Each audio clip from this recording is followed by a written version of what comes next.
Iván Zamora, director general de Banobras, casi la mitad de lo que es la cartera total de proyectos de infraestructura pues está en manos de Banobras. ¿Cómo combinas en la práctica, cómo se vive, cómo lo vive Banobras, los dos puntos que estamos hablando? El tema de la articulación, el manejo de expectativas, la elección de proyectos para evitar esta asimetría a nivel nacional, local. Sí, Gabriela, con mucho gusto. Efectivamente, digamos, Banobras es un jugador muy importante en la construcción de infraestructura en México. El 43-45% de la infraestructura financiada en México la hace el banco. Y yo creo que tiene, como bien lo mencionas, Gabriela, y como bien lo mencionaba también Rebeca, la infraestructura tiene varias dimensiones. Hay una dimensión de los grandes proyectos, cuando hablamos de los grandes proyectos de los puentes, las carreteras, las propias telecomunicaciones y los temas de energía, que llevan a una provisión de un servicio público para el ciudadano, digamos, de manera quizá indirecta. El ciudadano no lo ve hasta que no use ese servicio, por supuesto, y a veces las grandes obras que hacen, en el caso, por ejemplo, que hace la CAF, que hace Banobras, la gente no lo ve de manera directa ese vínculo. Hay esta dimensión de proyectos y también está la dimensión de los proyectos que tienen que ver más con la vida cotidiana de las personas. Por ejemplo, en el banco estamos hoy apoyando hoy en 27 ciudades del país lo que son los BRTs. Los BRTs se ha convertido en un elemento, en un proyecto diferenciador para las ciudades muy importante, que eleva profundamente la calidad de vida de la gente, ya que todos estos sistemas de transporte masivo, ¿no? En México tienen distintos nombres, los metrobuses, sí, han propiciado no solamente el ordenamiento del transporte urbano. El transporte urbano en las ciudades se ha convertido, o es en esos países, un dolor de cabeza muy importante, un factor de contaminación, y los sistemas de transporte masivo, por ejemplo, es un ejemplo muy claro de algo que el ciudadano ve un beneficio. ¿Por qué? Porque se mejora la calidad del servicio, en el sentido de que se suben en un punto y saben exactamente en cuánto tiempo van a llegar al punto al que se dirigen. Son energías limpias, se ordena el transporte, como decíamos, se mejora la imagen urbana. Son proyectos de infraestructura que a la gente le importa mucho. También los temas relacionados con agua. En agua hay un esfuerzo muy agresivo que se hizo en años pasados, que aún sigue siendo muy incipiente, para lograr transformar en las aguas residuales en agua potable. En México tenemos actualmente un proyecto muy importante, que es la planta de tratamientos de aguas residuales que se está haciendo en Atotonilco, que eso va a permitir, después de muchos años, incrementar el aprovechamiento del agua que llega a la Ciudad de México de un 6% a 64%. Eso es algo que tenemos que vincular. ¿Cómo le hacemos para que el ciudadano lo vea de manera directa, vea el beneficio de estas grandes obras, que muchas veces están, digamos, en los programas de infraestructura, en los programas de gobierno, pero que no necesariamente tienen vínculo directo? ¿Y en el cómo, dónde está la respuesta? Pues mira, yo creo que hay desde involucrar, por supuesto, al ciudadano, el involucrar al ciudadano en la planeación de las obras. Tenemos que hacer obras que sean las que la ciudadanía más requiera, que vayan de acuerdo con las necesidades de la gente, que las comunidades sean las que opinen exactamente, prioricen cuáles son los proyectos que se tienen que hacer, más los que tienen un vínculo directo con servicios públicos que se dan a la ciudadanía. The Economist decía defender los intereses de los países, literalmente la responsabilidad de las autoridades. Abraham, adelante. Era decir que independientemente del origen de los recursos, creo que la región latinoamericana, en el caso concreto también de México, tenemos que ver cómo aprovechamos mejor lo que hay, la abundancia de lo que hay en otros países. En el caso chino es muy claro que tienen financiamiento y en muy buenas condiciones, que tienen tienen capacidad también de transferir tecnología, y es algo que también es aprovechable en cierto tipo de industrias, y también que nos pueden dar capacidad para desarrollar industrias de valor agregado, intensivo en mano de obra también en algunos sectores, en los cuales podríamos también incrementar la inversión, por supuesto, directa de ellos, y en la cual también podamos incluso disminuir los déficits comerciales tan grandes que tenemos los países con ellos. El caso de México, por ejemplo. Mira, ahí tenemos, como bien lo mencionan, mencionaba mucho el reporte ideal, lo mencionó José, este tema de las brechas, digamos, que generan la propia infraestructura y que hay que ir cerrando, así como se menciona la brecha regional, y que hay que ver cómo caminamos hacia una integración regional, y la infraestructura ayuda en muchos sentidos para esto. También al interior de los países hay ejemplos muy notorios. Nosotros en México, la región sur-sureste del país es la zona que tiene menos desarrollada la infraestructura, y es, en términos de infraestructura, hasta 4 veces menos productiva que las zonas que tienen la mejor infraestructura del país.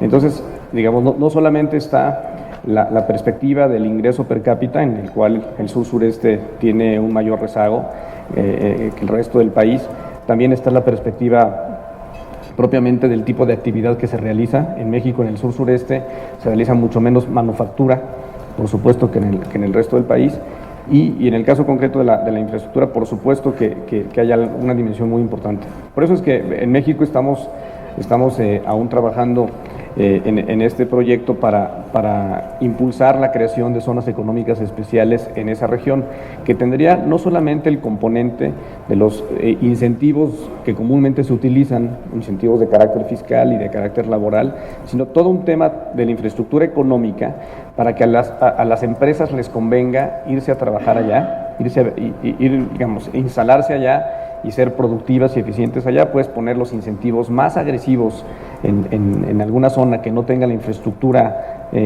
mínima para que sean las empresas eficientes, las empresas no lo van a ocupar, y también infraestructura urbana y social, que haga que también a la gente le convenga ir a vivir allá. Entonces, aquí, digamos, sí hay un reto muy importante, el diferencial es claro, y por supuesto que la infraestructura es la palanca mínima que se necesita para detonar zonas como estas, en el caso específico en México, las del sur-sureste. En el caso de las zonas económicas especiales, justo en el sureste, ¿cuál crees o cuál dirías tú serían los incentivos más importantes para que esa participación del sector privado esté garantizada de cierta manera? Sin duda, los incentivos de carácter... Bueno, sin duda los incentivos de carácter fiscal y de carácter, digamos, laboral, es decir, el pago de lo que es la seguridad social y demás, son muy importantes. Deben ser muy agresivos, por supuesto, la experiencia internacional así lo demuestra. Sin embargo, de las entre 3, 4 mil zonas económicas especiales en sus distintas modalidades que hay en el mundo, aquellas que han sido exitosas son las que no solamente han considerado la parte de incentivos, sino también la construcción de la infraestructura.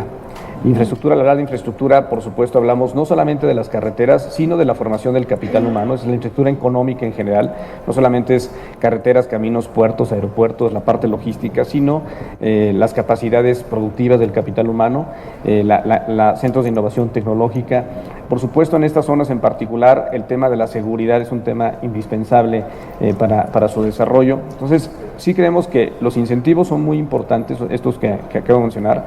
Sin embargo, tenemos que hacerlo acompañado de una manera integral con infraestructura económica, ya decía yo, con la infraestructura social, urbana, de esparcimiento, que haga que también sean zonas en que a la gente también le convenga ir a vivir allá. Entonces, es un conjunto de cosas.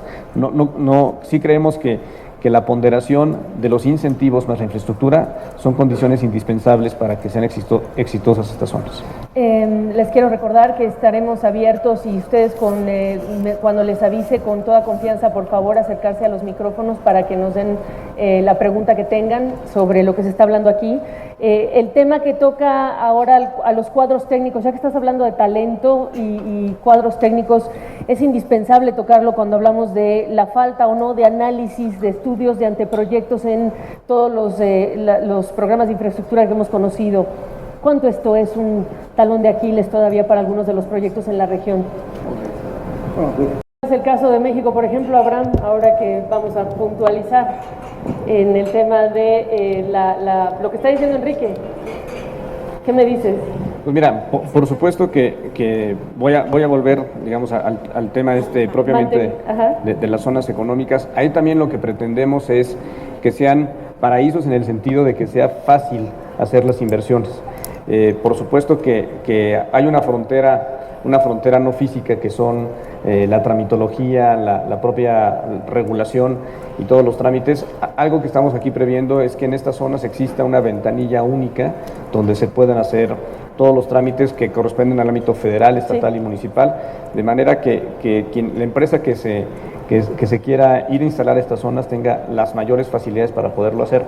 Esto va a conllevar que si también hay inversiones extranjeras, inversiones de otros países, tengamos un mecanismo también fácil de instrumentación para poderlas aterrizar. Y en el tema de mantenimiento, cuando hablamos de este tema no hablado sobre, ya se cortó el listón, ya está en operación, Sí. ¿qué quieres? La carretera, lo que sea, y el mantenimiento y la falta de mantenimiento. Sí, Entiendo que es un problema grave en Centroamérica, pero en el caso de México, ¿cómo está resuelto? Miran, ahí digamos, del 100% de los recursos que se podrían ahorrar por hacer mejor las cosas, un 20% está en la planeación de las obras y en escoger bien las obras, un 40% está en la ejecución misma de las obras, pero un 40% está en mantener y operar mejor la infraestructura. O sea, hay un margen muy amplio en el que podemos seguir mejorando la infraestructura, el mantenimiento y operación de la infraestructura, lo cual representa un ahorro importante en términos de recursos públicos para el gobierno, pero también un incremento en productividad y en ahorros públicos para la gente. Faltan 10 minutos para terminar la sesión. Les invito a las personas que están interesadas en hacer alguna pregunta que se acerquen al micrófono para escucharlos. Se presentan su nombre y a qué empresa representan y escuchamos su comentario.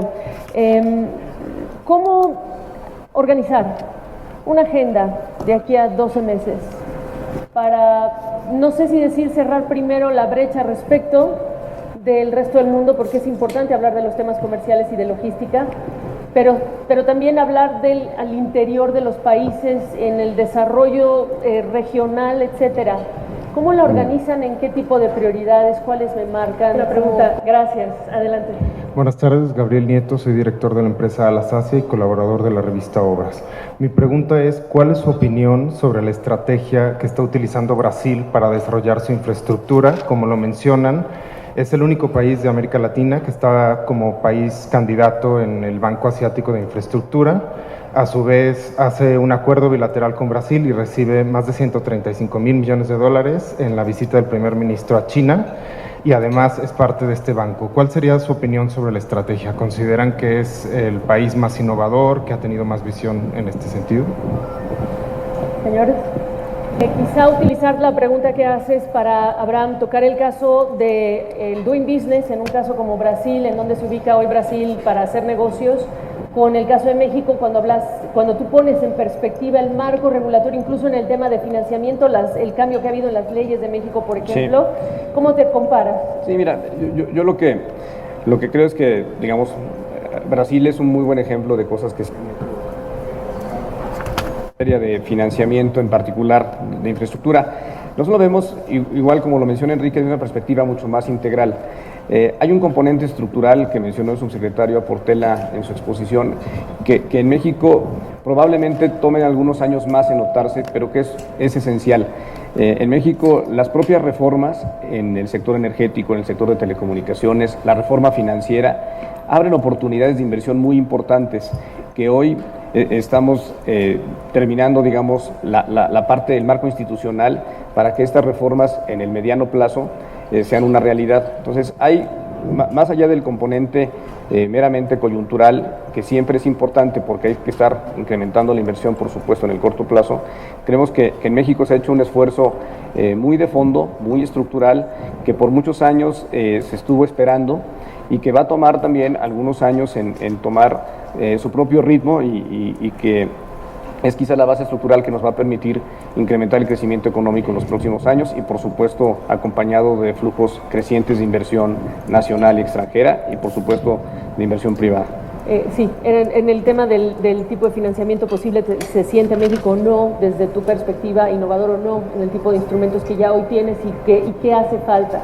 ¿Cuál es esa tarea? No, mira, por supuesto que México tiene la reforma financiera, abre mayores espacios y flexibilidad, por supuesto, en el caso particular incluso de la banca de desarrollo, para que la banca de desarrollo pueda tomar mayores riesgos, ser más agresivo en el fomento y el desarrollo de mercados que están más incipientes, que están menos desarrollados.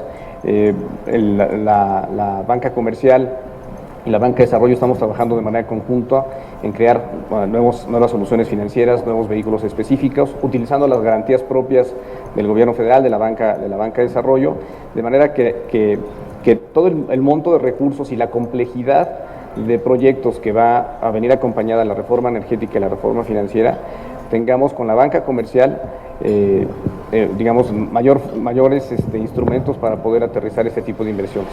No solamente en el tema de garantías, también en el tema propiamente del precio, ¿no? Del precio en el mercado financiero, del pricing, de las tasas de interés, del valor de los créditos y del valor de las propias garantías, también en el fondeo a mayor plazo.